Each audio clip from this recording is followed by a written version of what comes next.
Kidlat News Updates. Mga balita ngayon. Dating rebelde sa Bukidnon nagbalik loob at tinulungan sa panibagong buhay. Impeachment complaints kay VP Sara idineklarang sufficient in grounds. Presyo at supply ng bilihin sa palengke sinilip ni PBBM.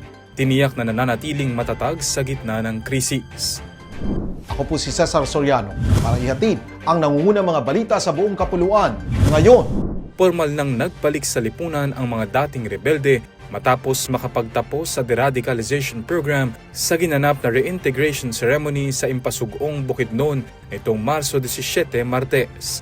Pinangunahan ng lokal na pamahalaan, katuwang ang 8th Infantry Battalion at iba't ibang ahensya ang programa na layong tulungan ang mga dating miyembro ng armadong grupo na makapagsimula muli bilang mapayapa at produktibong mamamayan.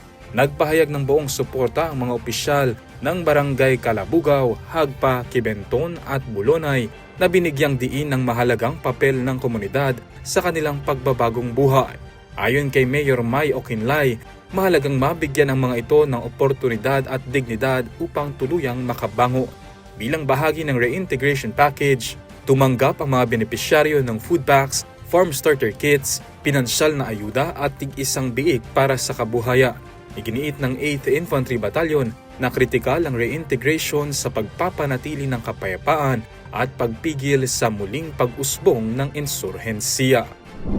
Idineklara ng House Committee on Justice na sufficient in grounds ang ikatlo at ikaapat na impeachment complaint laban kay Vice President Sara Duterte. Sa pagdinig ngayong araw Marso 18, sinabi ng komite na hindi direktang nasagot ng Vice Presidente ang mga alegasyon sa kanyang isinumiteng answer ad cautela. Kabilang sa mga paratang laban sa kanya ang umano'y betrayal of public trust, paglabag sa konstitusyon, maling paggamit ng 612.5 million pesos na confidential funds at pagbabanta umano sa buhay ni Pangulong Ferdinand Marcos Jr. at kanyang pamilya.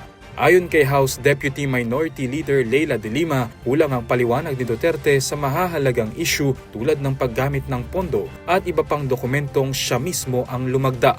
Dahil dito tutuloy na ang formal na pagdinig kung saan ihaharap ang mga ebidensya at saksi mula sa magkabilang panig sa March 25, April 14, April 22 at April 29 matapos ding payagan ng Kamara ang pagdinig kahit nakareses ito mula Marso 21 hanggang Mayo 3. Pinangunahan ni Pangulong Ferdinand Marcos Jr. ang Joint Price and Supply Monitoring ng Department of Agriculture o DA at Department of Trade and Industry o DTI sa San Juan City upang tiyakin ang sapat na supply at matatag na presyo ng mga pangunahing bilihin sa gitna ng global uncertainties. Sa inspeksyon sa Agora Market at Supermarket, Marso 18, Miyerkules, sinabi ng Pangulo na nananatiling normal ang presyo ng pagkain at walang naitalang price gouging. Nakipag-ugnayan din siya sa mga vendor at stakeholders upang alamin ang aktwal na kalagayan ng merkado. Binigyang diin ni Marcos na sapat ang supply ng pagkain, kabilang ang bigas, kaya walang dahilan para mag-hoarding ang publiko.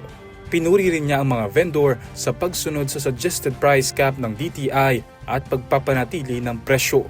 Iginiit ng Pangulo na magpapatuloy ang monitoring upang mapanatili ang price stability sa kabila ng hindi patiyak na sitwasyon sa Middle East. Para sa Kidlat News Channel, ako si Renzo Linon, nag-uulat.